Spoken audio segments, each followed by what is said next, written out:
ꯑꯩꯈꯣꯏꯒꯤꯅ ꯍꯟꯗꯛꯀꯤ ꯃꯤꯈꯜꯁꯤ ꯃꯤꯌꯥꯝꯅ ꯃꯇꯥꯡ ꯆꯥꯗꯦꯅ ꯑꯗꯨꯝ ꯍꯥꯏꯅꯕ ꯑꯃꯈꯛꯅꯤ 1951ꯗ ꯑꯍꯥꯟꯕ ꯃꯤꯈꯜꯁꯤ ꯄꯥꯡꯊꯣꯛꯈ꯭ꯔꯕ ꯃꯇꯨꯡꯗ ꯆꯍꯤ 5 ꯈꯨꯗꯤꯡꯒꯤ ꯃꯊꯪ ꯃꯤꯈꯜꯁꯤ ꯄꯥꯡꯊꯣꯛꯇꯨꯅ ꯂꯥꯛꯄꯅ ꯍꯣꯏ ꯃꯔꯛꯇ ꯑꯩꯈꯣꯏꯒꯤ ꯁꯔꯀꯥꯔꯁꯤ ꯀꯥꯏꯕ ꯇꯣꯏꯕ ꯑꯗꯒꯤ ꯁꯤꯟꯗꯣꯛꯄ ꯁꯤꯟꯖꯤꯟꯕ ꯂꯩꯈꯤꯕꯗꯨꯅ ꯃꯈꯜ ꯑꯃ ꯑꯣꯏꯔꯀꯥꯟꯗ ꯉꯁꯤ ꯐꯥꯎꯕꯁꯤ ꯆꯍꯤ 5 ꯈꯨꯗꯤꯡꯒꯤ ꯃꯤꯈꯜꯁꯤ ꯄꯥꯡꯊꯣꯛꯑꯒ ꯂꯣꯛ ꯁꯚꯥ ꯃꯤꯈꯜꯁꯤ ꯄꯥꯡꯊꯣꯛꯑꯒ ꯑꯩꯈꯣꯏꯒꯤ ꯃꯤꯍꯨꯠꯁꯤꯡꯁꯤ ꯊꯥꯔꯒ ꯂꯥꯛꯈꯤꯕꯅꯤ ꯑꯗꯨꯅ ꯃꯁꯤꯒꯤ ꯄ꯭ꯔꯣꯁꯦꯁꯁꯦ ꯃꯊꯪ ꯆꯠꯊꯔꯛꯄꯅ ꯉꯁꯤꯗꯤ 18 ꯁꯨꯕ ꯂꯣꯛ ꯁꯚꯥ ꯃꯤꯈꯜꯁꯦ ꯍꯧꯖꯤꯛ ꯑꯩꯈꯣꯏꯒꯤ ꯃꯥꯡꯗ ꯂꯩꯔꯦ ꯑꯗꯣ ꯃꯁꯤꯒꯤ ꯏꯔꯣꯏꯅꯅ ꯃꯁꯤꯒꯤ ꯍꯧꯖꯤꯛ ꯂꯩꯔꯤꯕ ꯑꯩꯈꯣꯏꯒꯤ 18 ꯁꯨꯕ ꯂꯣꯛ ꯁꯚꯥꯁꯤ ꯖꯨꯟ ꯊꯥꯗ ꯂꯣꯏꯒꯗꯕꯅꯤ ꯃꯥꯒꯤ ꯃꯇꯝꯁꯦꯀꯣ ꯃꯥꯒꯤ ꯄꯨꯟꯁꯤꯁꯦ ꯖꯨꯟ ꯊꯥꯗ ꯂꯣꯏꯒꯗꯕꯅꯤ ꯑꯗꯨꯅ ꯃꯤꯈꯜꯁꯤꯗꯤ ꯃꯗꯨ ꯂꯣꯏꯗ꯭ꯔꯤꯉꯩꯒꯤ ꯃꯃꯥꯡꯗ ꯁꯣꯏꯗꯅ ꯄꯥꯡꯊꯣꯛꯇꯕ ꯌꯥꯗꯕꯅ ꯃꯔꯝ ꯑꯣꯏꯔꯀꯥꯟꯗ ꯃꯤꯈꯜꯁꯤ ꯄꯥꯡꯊꯣꯛꯅꯕ ꯏꯟꯗꯤꯌꯥ ꯒꯚꯔꯟꯃꯦꯟꯠꯅ ꯍꯣꯠꯅꯔꯛꯄꯗ ꯃꯅꯤꯄꯨꯔꯁꯨ ꯌꯥꯎꯕꯅꯤ ꯃꯅꯤꯄꯨꯔꯁꯨ ꯌꯥꯎꯏ ꯍꯥꯏꯕ ꯀꯥꯟꯁꯤꯗ ꯃꯅꯤꯄꯨꯔꯒꯤꯗꯤ ꯑꯩꯈꯣꯏꯒꯤ ꯃꯃꯥꯡ ꯆꯍꯤꯒꯤ ꯃꯦ 3ꯗꯒꯤ ꯀꯨꯀꯤꯖꯣ ꯄꯤꯄꯜꯁꯤꯡꯅ ꯃꯩꯇꯩꯁꯤꯡꯒꯤ ꯃꯊꯛꯇ ꯂꯥꯟꯗꯥꯔꯛꯄꯁꯤꯅ ꯃꯔꯝ ꯑꯣꯏꯔꯀꯥꯟꯗ ꯃꯅꯤꯄꯨꯔꯗ ꯇꯪꯗꯨ ꯂꯩꯇꯥꯗꯕ ꯐꯤꯕꯝ ꯑꯃ ꯂꯩꯕ ꯑꯗꯨꯒ ꯔꯤꯂꯤꯐ ꯀꯦꯝꯞꯁꯤꯡꯗ ꯂꯥꯟꯖꯦꯟꯅꯔꯛꯂꯒ ꯍꯧꯖꯤꯛ ꯆꯪꯖꯐꯝ ꯂꯧꯗꯨꯅ ꯂꯩꯔꯤꯕ ꯑꯗꯨꯒ ꯍꯧꯖꯤꯛꯁꯨ ꯂꯥꯟꯁꯤ ꯂꯣꯏꯁꯤꯟꯕꯃꯛꯁꯨ ꯑꯣꯏꯗꯕ ꯑꯁꯤꯒꯨꯝꯕ ꯐꯤꯕꯝ ꯑꯁꯤꯗ ꯃꯤꯈꯜ ꯄꯥꯡꯊꯣꯛꯄꯁꯤ ꯃꯤꯌꯥꯝꯅ ꯄꯥꯝꯗꯦ ꯃꯁꯤꯅ ꯃꯔꯝ ꯑꯣꯏꯔꯀꯥꯟꯗ ꯃꯤꯈꯜꯁꯤ ꯑꯩꯈꯣꯏ ꯕꯣꯏꯀꯣꯠ ꯇꯧꯅꯤ ꯃꯤꯈꯜ ꯌꯥꯎꯔꯣꯏ ꯚꯣꯠ ꯊꯥꯗꯔꯣꯏ ꯍꯥꯏꯕꯅꯆꯤꯡꯕ ꯉꯁꯥꯏꯒꯤ ꯇꯣꯉꯥꯟꯕ ꯂꯨꯞꯁꯤꯡ ꯃꯔꯨꯑꯣꯏꯅ ꯑꯩꯈꯣꯏꯒꯤ ꯏꯃꯥ ꯂꯨꯞꯁꯤꯡ ꯍꯥꯏꯇꯥꯔꯦ ꯏꯃꯥꯏꯕꯦꯜꯁꯤꯡ ꯑꯗꯒꯤ ꯔꯤꯂꯤꯐ ꯀꯦꯝꯞꯇ ꯂꯩꯔꯤꯕ ꯑꯩꯈꯣꯏꯒꯤ ꯏꯆꯤꯟ ꯏꯅꯥꯎ ꯃꯌꯥꯝꯅꯁꯨ ꯑꯁꯨꯝ ꯐꯣꯡꯗꯣꯔꯛꯄꯁꯤ ꯑꯩꯈꯣꯏ ꯇꯥꯔꯦ ꯃꯁꯤ ꯃꯈꯣꯏꯗ ꯁꯣꯛꯈꯤꯕꯗꯣ ꯊꯃꯣꯏꯗ ꯐꯥꯎꯔꯤꯕ ꯄꯦꯟꯗꯕꯁꯤꯡꯗꯨꯅ ꯃꯔꯝ ꯑꯣꯏꯔꯀꯥꯟꯗ ꯉꯁꯥꯏꯒꯤ ꯍꯥꯏꯔꯛꯄꯅꯤ ꯍꯥꯏꯅ ꯂꯧꯏ ꯃꯤꯈꯜꯁꯤ ꯍꯣꯏ ꯃꯤꯈꯜꯁꯤ ꯁꯣꯏꯗꯅ ꯄꯥꯡꯊꯣꯛꯅꯕ ꯍꯥꯏꯔꯒꯁꯨ ꯃꯅꯤꯄꯨꯔꯒꯤ ꯑꯣꯏꯅꯗꯤ ꯃꯤꯌꯥꯝꯅ ꯄꯥꯝꯕꯁꯤꯗꯤ ꯑꯩꯈꯣꯏꯒꯤ ꯂꯥꯟꯁꯦ ꯍꯥꯟꯅ ꯂꯣꯏꯁꯤꯟꯕꯤꯔꯒ ꯃꯈꯥ ꯇꯥꯅ ꯑꯩꯈꯣꯏꯒꯤ ꯃꯤꯈꯜꯁꯤ ꯄꯥꯡꯊꯣꯛꯄꯗ ꯌꯥꯝꯅ ꯄꯥꯔꯇꯤꯁꯤꯄꯦꯁꯟꯒꯤ ꯆꯥꯡꯁꯤ ꯌꯥꯝ ꯋꯥꯡꯒꯗꯕꯅꯤ ꯑꯗꯨꯕꯨ ꯍꯧꯖꯤꯛꯃꯛꯀꯤ ꯑꯣꯏꯅꯗꯤ ꯂꯥꯟꯁꯤ ꯂꯣꯏꯁꯤꯟꯕꯁꯨ ꯅꯠꯇꯕ ꯂꯣꯏꯁꯤꯟꯕꯒꯤ ꯄ꯭ꯂꯦꯠꯐꯣꯝ ꯑꯃ ꯁꯦꯝꯒꯠꯄꯁꯨ ꯅꯠꯇꯕ ꯑꯗꯨꯕꯨ ꯚꯣꯠ ꯃꯌꯥ ꯌꯧꯔꯀꯥꯟꯗ ꯅꯣꯡꯃꯩ ꯀꯥꯞꯄ ꯂꯦꯞꯈꯤꯕ ꯍꯥꯏꯗꯤ ꯅꯣꯡꯃꯩ ꯑꯩꯈꯣꯏꯒꯤ ꯆꯤꯡꯌꯥꯗ ꯂꯩꯕ ꯈꯨꯟꯁꯤꯡꯗ ꯀꯨꯀꯤ ꯄꯤꯄꯜꯁꯤꯡꯅ ꯑꯩꯈꯣꯏꯒꯤ ꯃꯤꯂꯤꯇꯦꯟꯁꯤꯡꯅ ꯍꯥꯏꯇꯥꯔꯦ ꯅꯣꯡꯃꯩ ꯀꯥꯞꯁꯤꯟꯕꯁꯤ ꯇꯣꯛꯈꯤꯕꯁꯤꯅ ꯃꯔꯝ ꯑꯣꯏꯔꯀꯥꯟꯗ ꯑꯩꯈꯣꯏꯒꯤ ꯏꯔꯥꯡꯁꯤ ꯈꯖꯤꯛꯇꯪ ꯅꯦꯝꯕ ꯃꯥꯟꯍꯟꯕ ꯍꯥꯏꯇꯥꯔꯦ ꯑꯗꯨꯕꯨ ꯃꯁꯤ ꯇꯨꯡ ꯀꯣꯏꯅ ꯆꯠꯄ ꯌꯥꯕ ꯅꯦꯝꯃꯕ꯭ꯔꯥ ꯍꯥꯏꯗꯤ ꯏꯔꯥꯡꯁꯤ ꯂꯩꯇ꯭ꯔꯕ꯭ꯔꯥ ꯂꯥꯟꯁꯤ ꯂꯣꯏꯔꯕ꯭ꯔꯥ ꯍꯥꯏꯅ ꯍꯪ ꯇꯥꯔꯒꯗꯤ ꯃꯗꯨꯗꯤ ꯑꯣꯏꯗꯦꯕ ꯏꯟꯗꯤꯌꯥ ꯒꯚꯔꯟꯃꯦꯟꯠꯅ ꯉꯁꯥꯏꯒꯤ ꯂꯥꯟꯁꯤ ꯂꯣꯏꯁꯤꯟꯅꯕ ꯑꯩꯈꯣꯏꯒꯤ ꯑꯣꯅꯦꯁꯂꯤ ꯍꯣꯠꯅꯈꯤꯗꯕꯒꯤ ꯃꯃꯤꯗꯨꯃꯗꯤ ꯑꯩꯈꯣꯏꯗ ꯑꯗꯨꯝ ꯎꯔꯤꯑꯕ ꯅꯥꯀꯜ ꯑꯅꯤꯃꯛꯇ ꯋꯥꯔꯤ ꯁꯥꯟꯅꯔꯒ ꯂꯥꯟꯁꯤ ꯂꯣꯏꯁꯤꯟꯈꯤꯕ ꯅꯠꯇꯦ ꯑꯗꯨꯕꯨ ꯍꯧꯖꯤꯛ ꯚꯣꯠ ꯃꯌꯥ ꯌꯧꯁꯤꯜꯂꯀꯥꯟꯗ ꯑꯩꯈꯣꯏꯒꯤ ꯅꯣꯡꯃꯩ ꯀꯥꯞꯄ ꯂꯦꯞꯈꯤꯕꯁꯤꯅꯦꯕ ꯃꯤꯌꯥꯝꯗ ꯑꯉꯛꯄ ꯑꯃ ꯑꯣꯏꯔꯤꯕꯁꯤꯗꯤ ꯃꯁꯤꯗ ꯏꯟꯗꯤꯌꯥ ꯒꯚꯔꯟꯃꯦꯟꯠꯅ ꯀꯨꯀꯤꯁꯤꯡꯒꯤ ꯃꯊꯛꯇ ꯀꯔꯤ ꯍꯥꯏꯔꯤꯕꯒꯦ ꯃꯈꯣꯏꯗꯅ ꯑꯃ ꯍꯥꯏꯕ ꯑꯩꯈꯣꯏꯗꯅ ꯑꯃ ꯍꯥꯏꯕ ꯑꯗꯨꯒꯨꯝꯕꯒꯤ ꯄꯣꯂꯤꯁꯤ ꯑꯃ ꯆꯠꯊꯗꯨꯅ ꯂꯩꯔꯕ꯭ꯔꯥ ꯍꯥꯏꯕꯒꯤ ꯆꯤꯡꯅꯕꯗꯨ ꯃꯤꯌꯥꯝꯗ ꯐꯥꯎꯍꯜꯂꯤ ꯃꯤꯌꯥꯝꯅ ꯍꯥꯏꯅꯕ ꯌꯥꯎꯔꯦ ꯍꯧꯖꯤꯛꯇꯤ ꯑꯩꯈꯣꯏꯒꯤ ꯃꯤꯈꯜꯁꯦ ꯅꯤꯡꯊꯤꯅ ꯄꯥꯡꯊꯣꯛꯄ ꯌꯥꯅꯅꯕ ꯑꯩꯈꯣꯏ ꯍꯣꯠꯅꯔꯛꯀꯗꯕꯅꯤ ꯑꯗꯨꯒ ꯃꯁꯤꯗ ꯃꯤꯈꯜꯁꯤ ꯄꯥꯡꯊꯣꯛꯑꯕ ꯃꯇꯨꯡꯗ ꯅꯈꯣꯏꯒꯤ ꯗꯤꯃꯥꯟꯗꯨ ꯀꯟꯁꯤꯗꯔ ꯇꯧꯒꯦ ꯀꯥꯏꯅ ꯍꯥꯏꯔꯝꯕ ꯌꯥꯏ ꯍꯥꯏꯕꯒꯤ ꯆꯤꯡꯅꯕꯗꯨ ꯃꯤꯌꯥꯝꯅ ꯐꯣꯡꯗꯣꯔꯛꯑꯦꯕ ꯍꯧꯖꯤꯛꯇꯤ ꯃꯁꯤꯃꯛꯁꯨ ꯑꯩꯈꯣꯏꯒꯤ ꯑꯦꯖꯨꯝꯁꯟꯁꯤꯗ ꯍꯦꯟꯃꯟꯕ ꯑꯣꯏꯒꯗ꯭ꯔꯥ ꯅꯠꯇ꯭ꯔꯒꯅ ꯃꯤꯌꯥꯝꯅ ꯍꯥꯏꯅꯕꯁꯤꯅ ꯑꯃꯨꯛꯁꯨ ꯆꯨꯝꯃꯛꯀꯗꯧꯔꯤꯕ꯭ꯔꯥ ꯍꯥꯏꯕꯒꯤ ꯋꯥꯍꯪꯁꯤꯃꯗꯤ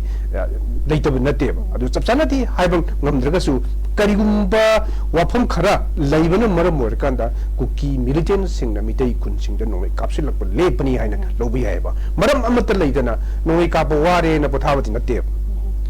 ꯑꯗꯨ ꯃꯁꯤ ꯑꯩꯈꯣꯏꯅ ꯌꯥꯝ ꯃꯨꯟꯅ ꯌꯦꯡꯍꯧꯒꯗꯕꯁꯤ ꯃꯁꯤꯅꯦꯕ ꯍꯧꯖꯤꯛ ꯃꯤꯈꯜꯁꯦ ꯂꯣꯏꯈ꯭ꯔꯕ ꯃꯇꯨꯡ ꯑꯩꯈꯣꯏꯒꯤ ꯃꯤꯈꯜꯁꯦ ꯑꯩꯈꯣꯏna ꯖꯨꯟ 1ꯗ ꯂꯣꯏꯔꯒꯅꯤ ꯂꯥꯁ ꯐꯦꯖꯁꯦ 7 ꯐꯦꯖꯁꯦꯀꯣ ꯃꯁꯤ ꯂꯣꯏꯔꯕ ꯃꯇꯨꯡ ꯃꯤꯈꯜꯁꯦ ꯍꯥꯏꯗꯣꯛꯈ꯭ꯔꯕ ꯂꯩꯉꯥꯛꯁꯦ ꯏꯟꯗꯤꯌꯥ ꯒꯚꯔꯟꯃꯦꯟꯠꯁꯦ ꯑꯅꯧꯕ ꯒꯚꯔꯟꯃꯦꯟꯠꯁꯦ ꯁꯦꯝꯈ꯭ꯔꯕ ꯃꯇꯨꯡꯁꯤꯗ ꯑꯃꯨꯛ ꯍꯟꯅ ꯑꯀꯟꯕ ꯃꯑꯣꯡꯗ ꯂꯥꯟꯗꯥꯔꯛꯄ ꯌꯥꯕꯒꯤ ꯑꯀꯤꯕꯗꯨꯗꯤ ꯂꯩꯇꯕ ꯅꯠꯇꯦ ꯃꯁꯤꯒꯤꯗꯃꯛ ꯑꯩꯈꯣꯏ ꯆꯦꯛꯁꯤꯟꯅ ꯁꯦꯝ ꯁꯥꯗꯨꯅ ꯂꯩꯕꯒꯤꯗꯤ ꯇꯉꯥꯏꯐꯗꯕ ꯑꯃ ꯂꯩ ꯑꯗꯨꯒ ꯃꯤꯌꯥꯝꯅ ꯍꯧꯖꯤꯛ ꯏꯂꯦꯛꯁꯟꯁꯤ ꯌꯥꯎꯔꯔꯣꯏꯅ ꯍꯥꯏꯕꯁꯤꯗ ꯑꯩꯈꯣꯏꯒꯤ ꯃꯥꯏꯀꯩꯁꯦ ꯑꯅꯤ ꯊꯣꯛꯅ ꯌꯦꯡꯕ ꯌꯥꯏꯅ ꯈꯜꯂꯦ ꯃꯈꯣꯏꯅ ꯄꯨꯛꯅꯤꯡꯗ ꯄꯦꯟꯗꯕꯗꯒꯤ ꯂꯥꯟꯁꯦ ꯂꯣꯏꯁꯤꯟꯕꯤꯗꯕ ꯑꯁꯨꯛ ꯋꯥꯔꯕ ꯐꯤꯕꯝꯁꯤꯗ ꯃꯤꯈꯜꯗꯤ ꯁꯣꯏꯗꯅ ꯄꯥꯡꯊꯣꯛꯀꯅꯤ ꯅꯣꯏ ꯌꯥꯎꯅꯤꯡꯉꯒ ꯌꯥꯎꯅꯤꯡꯗ꯭ꯔꯒ ꯇꯣꯛꯎ ꯍꯥꯏꯕ ꯃꯥꯟꯕ ꯃꯑꯣꯡꯗ ꯃꯤꯈꯜꯁꯦ ꯁꯣꯏꯗꯅ ꯄꯥꯡꯊꯣꯛꯀꯅꯤ ꯍꯥꯏꯅ ꯑꯩꯈꯣꯏꯒꯤ ꯂꯦꯞꯇꯅ ꯍꯣꯠꯅꯔꯛꯄꯁꯤꯅ ꯃꯔꯝ ꯑꯣꯏꯔꯀꯥꯟꯗ ꯈꯣꯏꯁꯥꯎꯅꯔꯕ ꯃꯤꯌꯥꯝꯅ ꯑꯩꯈꯣꯏ ꯃꯤꯈꯜ ꯌꯥꯎꯔꯣꯏ ꯅꯈꯣꯏꯅ ꯅꯝꯗꯨꯅ ꯄꯥꯡꯊꯣꯛꯀꯗꯕ ꯑꯣꯏꯔꯒꯗꯤ ꯑꯩꯈꯣꯏ ꯃꯤꯈꯜ ꯌꯥꯎꯔꯣꯏ ꯍꯥꯏꯗꯅ ꯂꯩꯊꯣꯛꯄ ꯑꯃ ꯑꯗꯨꯒ another point amana masisu election gi atopa strategy amu oirambasu yai kanagumba singna masagi political party amana haitare makoi mai paknabagi maigerum da lakhannabagi damakta miyam da mobilize tawraga mikhalsi yaudunaba hona habra haibagi jingnabudusu miyam da koigi faweba maramdi karigumba masing yamlaba miyam amana vote yauro yena leithokiba matamda vote thadarakta matamda vote sidi moi thadake thadoi to mi manga khaktana thadarasu manga phangba candidate to adum khogi successful candidate in lauthokradine adu odadi masisida kanagumba singna masi masigi politics tawraga election gi strategy moina mixnsida akoi masi mikhalsi yawham thokte kaina propaganda am sanduga sanaraga lerabra habi gi chingna busu phawdaba natte maramdi hoi ai party gi min panjaroi akoi gi party amana magi lengdaba vote khara leijeyeba soidana hoi miyamna sum ikhang khangba poni ruling party ama hairasi ruling party se haiba kanda magi kendra da MLA koi mai paklaba MLA mayamam leba makoi gi marumda makoi na khunna puba voter mayamam su leireba makoi sing sidi soidana maki vote adar kaneba aduga koi gi micham sing haitare micham sing sina akoi nungai ti haina vote thadaraktra targadi koi pende handaki mikhalsi peli pende na vote thadarakta targadi vote adhara kado mi khara khatuna adhara ga mi gido adum kara satkrane adu radi aikoina handaki mikhal sida afaba mikhal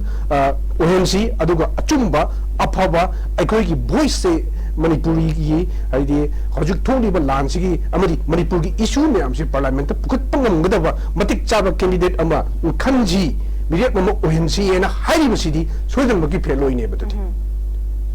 अगर मसी के angle से ये अगर मियाम न सुखितंग कोई वकल से कोई लाइटाना खंडब तंग संगी बा मरमदी मकोई न भोट आधार रोए ना लाइव कांदा भोट आधार मी खरना अतोप पार्टी अमदा अतोप कैंडिडेट अमदा इराई लाइन भोट काहन गी बे याबगी ओथोप ले yes number game never see aditanga thadaraga su tudum count tau ki yes mi manga khana thadara su haisi neba mi manga khana bosit thadara su kanam hoktra su manga duda thadara manga phangba candidate tuna successful candidate hairaka doineba adu odadi akoina vote thadara roina laithoga leibisi chumbra haibasi isa itanda hangbiba chumganeba maramdi masidi atopa election strategy ama oirambasu yareba kanagu masingna masagi mi thadoga masagi aguidi yawam thokte adagi masik kedugi yawdoino kaina masi sandoga propaganda se sandora kanida miyamda adudi chummina handak lan manunda moina mikal pangthoke habside ko yabam thokte na ka haibagi masiki climax sama sagala kanda miyamsi vote thada handanaba होनबे यावरबा हाइबगी चिंगदबसु लेतब नते अदुना मियामना हंदकी Matang सिसिदा हंदकी मिखलसी ममांगी मिखलसिंगदगी हंदकी मिखलसिना ख्वाइदि हेन मरुवे हेन लगोदबनेबा ममांगी मिखलसिंगदा अखोगी मणिपुरगी मियामसिना लोकसभा मिखलसी अदु यामना मसिंग खोगी count तौदेबा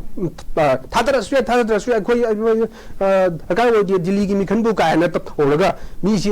participation की सांगसि वांदा वाटपनेबा अदुबो हंदकी मदु नतेबा हंदकी मिखलसी ख्वाइदगी मरु ओइरिबसिगी मरमदी लानसी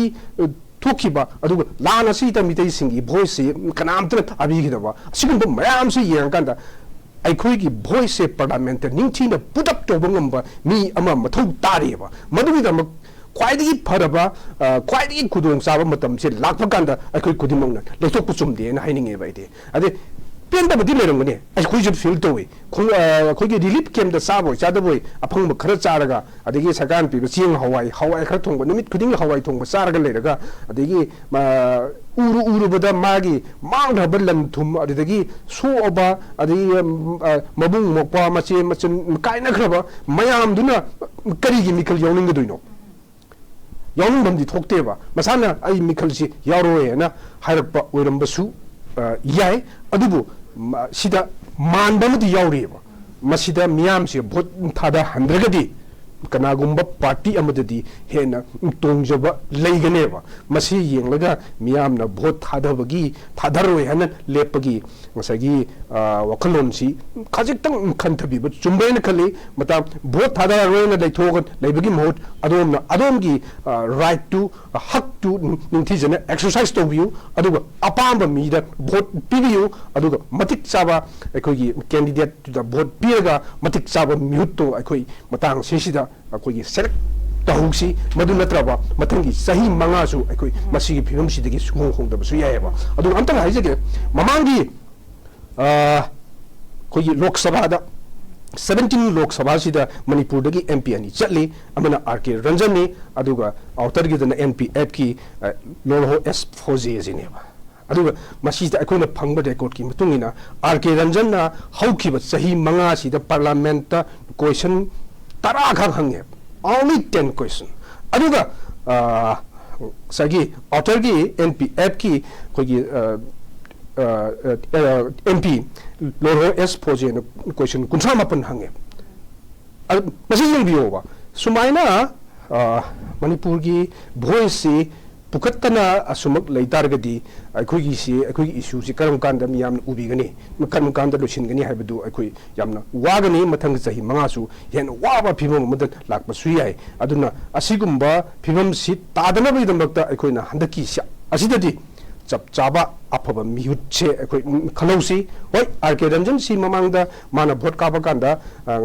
minister ओइरिने external affairs दगी education state पाइरिनी माना minister अम ओइबगी मपानगी टूर प्रोग्राम मैम लेबा अदुगा अतोप स्टेट सिंगसिदा चटकदौबा होय मासे मणिपुर खकिनि हाइबदी याद्रे मतमदा मा मिनिस्टर ओइरबनिना अदुना मणिपुर मिनिस्टर निना अदु ओइदबनिना मागी अतोप टूर प्रोग्राम मैम लेबना मरम कांदा कोगी मिखल से हारिबा सॉरी पार्लियामेंट निफमसिदा चपचाना पार्टिसिपेट तौबगी चांग हंथबगी मरम रंबसु याय अदुगा खोनबा हारिबा रिकॉर्ड सिगी मतुंगिना पार्लियामेंट सेशन सिदा कोगी पार्टिसिपेट तौबा प्रेजेंट ओइबगी चांग से कोगी आरके रंजन 67.4% खतमक पार्लियामेंट अटेंड तौवे अदुगा लोहो एस फोजे सिना माना अटेंड तौबगी चांग से 83.5 मा अटेंड तौवे अदुगा स्वाइसिदसु अमना मिनिस्टर नि अमना एमपी नि स्वाइसिदा कोगी चथोक चछिनगी मंगोंदा हेन चिनबा लेबदगी यावब ममदबसु याय मसिन अंदर केस समो वहलसी अदुब हंदक्ति रूलिंग ओइगरा ऑपोजिशन ओइगरा अखोगी खोलाउसे पार्लियामेंट यौहन मंगंबा नुंथिना पुखत ngam अदुगुंबा अखोगी मिहुत अमा अखोई लेफौसी खलौसी आइना आइसमाइ थमजगे हनबराम मसिने अखोइना भोट थादादबा हाइबसे कदाइ बाउबा सुम्मी बनो हाइबसे अखोई खन्थनिङाइदि ओइ नेबु होय सोंनिंबा पेन्दबा पेन्दबगी पेन्दबा ngaktane पेन अमत लेते मणिपुर हौजिक लेरिबा फिल्म सिदा नियाम से नुंगाइदना पेनथोक्तना लेबा याबा मतमदि ओइदे कनामत पेनदे कनामतसु हराउदे अदु मिखल सिदि पांथोक्तबा याददना हाइदि पांथोक्फम थोक्तना नमफुदा नखोई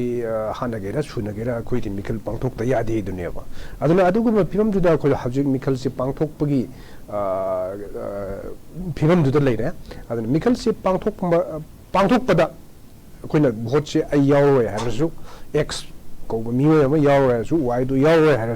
मिखल सिदी सोइदना पांथोख्रनी मखोइना पांथोख्रब मतुंगदा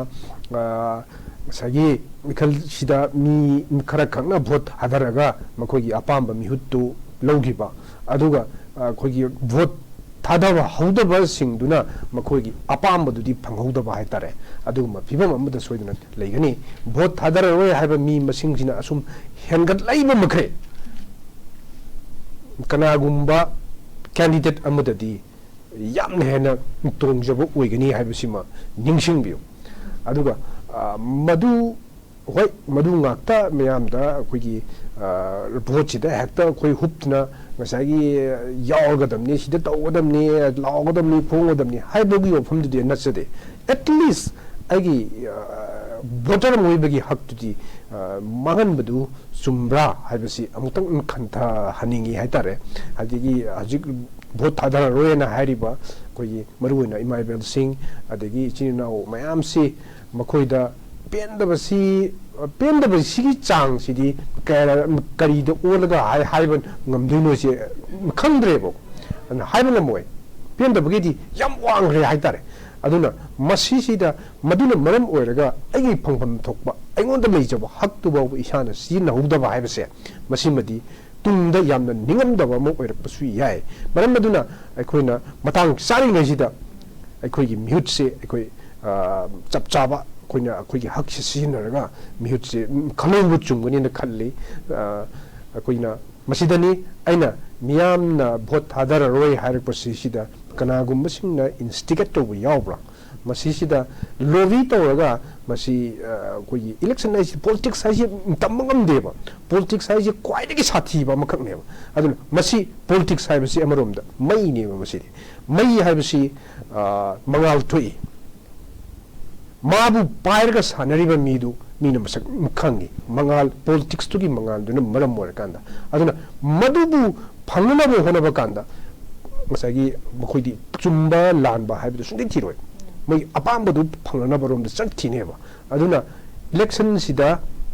ꯍꯟꯗꯛꯀꯤꯁꯤꯗ ꯑꯩꯈꯣꯏꯅ ꯎꯔꯤꯕ ꯁꯤꯅꯥꯔꯤꯑꯣꯁꯤ ꯃꯤꯌꯥꯝꯅ ꯏꯂꯦꯛꯁꯟ ꯌꯥꯎꯔꯣꯏꯅ ꯍꯥꯏꯕ ꯁꯤꯅꯥꯔꯤꯑꯣꯁꯤꯃ ꯎꯔꯦ ꯑꯗꯨꯗꯒꯤ ꯀꯅꯥꯒꯨꯝꯕ ꯈꯔꯅ ꯉꯁꯥꯏꯒꯤ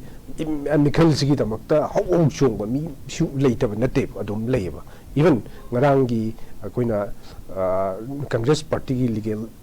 ꯑꯩꯈꯣꯏꯒꯤ ꯗꯤꯄꯥꯔꯠꯃꯦꯟꯅ ꯑꯩꯈꯣꯏꯒꯤ ECIꯗ ꯋꯥꯀꯠꯄꯒꯤ ꯑꯃꯁꯨ ꯑꯗꯨꯝ ꯑꯩꯈꯣꯏ ꯑꯗꯨꯝ ꯎꯔꯤꯕꯗꯨꯅꯤ ꯑꯗꯨꯅ ꯀꯅꯥꯒꯨꯝꯕ ꯈꯔꯗꯤ ꯃꯤꯈꯜꯁꯤꯗ ꯌꯥꯝꯅ ꯊꯋꯥꯏ ꯌꯥꯎꯅ ꯆꯦꯜꯂꯤ ꯆꯣꯡꯉꯤ ꯑꯗꯒꯤ ꯄꯥꯋꯔ ꯈꯨꯗꯤꯡꯃꯛ ꯁꯤꯖꯤꯟꯅꯔꯝꯒꯅꯤ ꯍꯥꯏꯅ ꯑꯩ ꯍꯥꯏꯖꯒꯦ ꯑꯗꯨꯅ ꯃꯁꯤꯒꯤ ꯃꯔꯛꯁꯤꯗ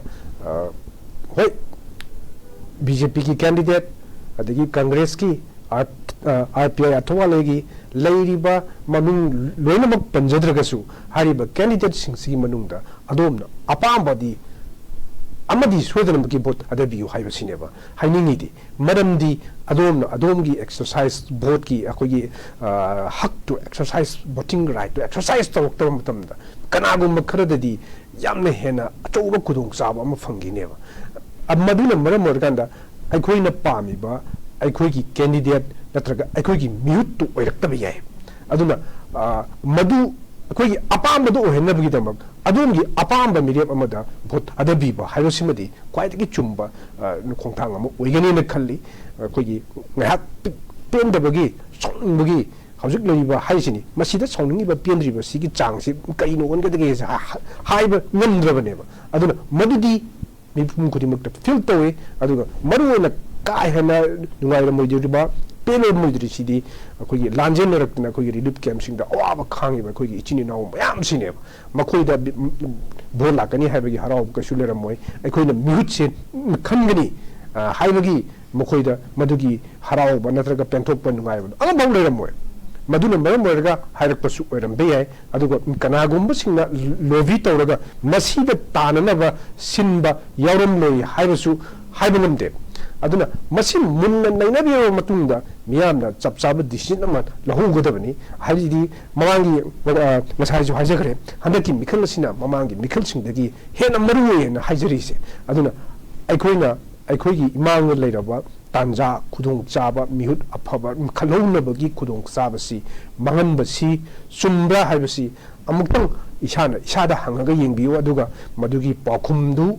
ꯑꯩꯈꯣꯏꯒꯤ ꯆꯨꯝꯃꯦꯅ ꯂꯧꯔꯒꯅ ꯑꯗꯨꯝ ꯂꯧꯕꯤꯔꯣ ꯑꯗꯨꯒ ꯆꯨꯝꯗꯦ ꯑꯩꯈꯣꯏ ꯑꯦꯛꯁꯔꯁꯥꯏꯁ ꯇꯧꯒꯗꯕꯅꯤ ꯑꯩꯈꯣꯏꯒꯤ ꯚꯣꯇꯤꯡ ꯔꯥꯏꯠꯁꯦ ꯑꯦꯛꯁꯔꯁꯥꯏꯁ ꯇꯧꯒꯗꯕꯅꯤ ꯍꯥꯏꯅ ꯈꯟꯕꯤꯔꯛꯑꯒꯗꯤ ꯃꯗꯨ ꯇꯧꯕꯤꯌꯨ ꯃꯁꯤꯗ ꯀꯅꯥꯃꯠꯇꯅ ꯏꯝꯄꯣꯖꯤꯁꯟ ꯑꯩꯅ ꯚꯣꯠ ꯊꯥꯗꯖꯔꯔꯣꯏ ꯍꯥꯏꯕꯁꯤꯗ ꯀꯅꯥꯃꯠꯇꯅ ꯏꯝꯄꯣꯖ ꯇꯧꯕꯗꯤ ꯌꯥꯔꯣꯏꯕ ꯐꯣꯔꯁ ꯁꯤꯖꯤꯟꯅꯕꯁꯨ ꯌꯥꯔꯣꯏꯕ ꯑꯗꯨꯅ ꯑꯗꯨꯒꯨꯝꯕ ꯐꯤꯕꯝ ꯑꯃ ꯂꯩꯕꯅꯤꯅ ꯃꯁꯤꯗꯤ ꯀꯅꯥꯗꯁꯨ ꯍꯥꯏꯅꯤꯡꯉꯥꯏ ꯂꯩꯇꯦ ꯑꯗꯨꯕꯨ ꯑꯗꯣꯝꯒꯤ ꯑꯗꯨꯒꯨꯝꯕ ꯋꯥꯔꯦꯞꯇꯨꯅ ꯀꯅꯥꯒꯨꯝꯕꯁꯤꯗ ꯍꯦꯟꯅ ꯈꯨꯗꯣꯡꯆꯥꯕ ꯄꯤꯕ ꯑꯣꯏꯅ ꯊꯣꯛꯄ ꯇꯥꯔꯒꯗꯤ ꯃꯗꯨꯗꯤ ꯑꯆꯨꯝꯕ ꯑꯣꯏꯔꯣꯏ ꯍꯥꯏꯕꯁꯤꯅꯤ ꯑꯩꯅ ꯍꯥꯏꯖꯅꯤꯡꯉꯤꯗꯤ ꯑꯗꯨꯅ ꯍꯧꯖꯤꯛ ꯑꯩꯈꯣꯏꯗ ꯂꯥꯟꯁꯤ ꯉꯁꯥꯏꯒꯤ ꯑꯩꯈꯣꯏꯒꯤ ꯑꯪꯀꯜꯅꯁꯨ ꯍꯥꯏꯕꯤꯈ꯭ꯔꯦ ꯑꯩꯈꯣꯏꯗ ꯂꯩꯔꯤꯕꯁꯤ ꯄ꯭ꯔꯣꯛꯁꯤ ꯋꯥꯔ ꯑꯃꯔ ꯍꯥꯏꯕꯒꯤ ꯆꯤꯡꯅꯕꯗꯨ ꯑꯩꯈꯣꯏꯗ ꯃꯤꯌꯥꯝꯗ ꯍꯧꯖꯤꯛꯇꯤ ꯐꯥꯎꯕ ꯍꯧꯔꯦꯕ ꯑꯗꯨꯒ ꯂꯥꯟꯁꯤ ꯃꯔꯝ ꯏꯆꯥ ꯆꯥꯗꯅ ꯍꯥꯏꯇꯥꯔꯦ ꯂꯦꯞꯈꯤꯕꯁꯨꯗꯤ ꯌꯥꯝ ꯐꯩꯀꯣ ꯃꯁꯤ ꯇꯨꯡ ꯀꯣꯏꯅ ꯂꯦꯞꯍꯟꯕ ꯉꯝꯃꯒꯗꯤ ꯌꯥꯝ ꯐꯔꯦ ꯑꯗꯨꯕꯨ ꯃꯗꯨ ꯉꯝꯗꯗꯅ ꯚꯣꯠ ꯂꯣꯏꯔꯒ ꯑꯃꯨꯛ ꯍꯧꯔꯛꯄ ꯇꯥꯔꯒꯗꯤ ꯃꯗꯨꯗꯤ ꯀꯅꯥꯗ ꯇꯥꯏꯅꯔꯛꯀꯗꯒꯦ ꯍꯥꯏꯕꯁꯤꯃꯗꯤ ꯈꯟꯐꯝ ꯊꯣꯛꯏ aduga Indian government na karigi damakta asigumba lansi asuk sangna sathangibano haibasimasu hangninge tha taramathoi mapung phana satharakraba khoi tanglu laitadraba matam sisida vote amakhak lakpagi khoi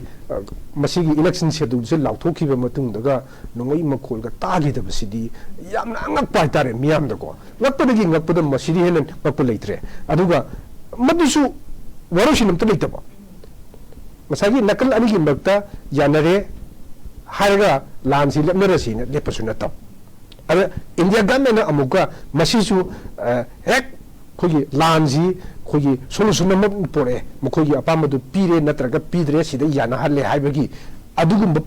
condition su amata leitaba adugumba karimta leitaba fibam sida bola ena lepkiba sidi India government na kukina chathriba lan sidi lefaninga matamda lefanba ngammi haiba sidi andaki sina mayek sengna taeba aduradi hangningai sidi karigi asukkuina lan se chathanbano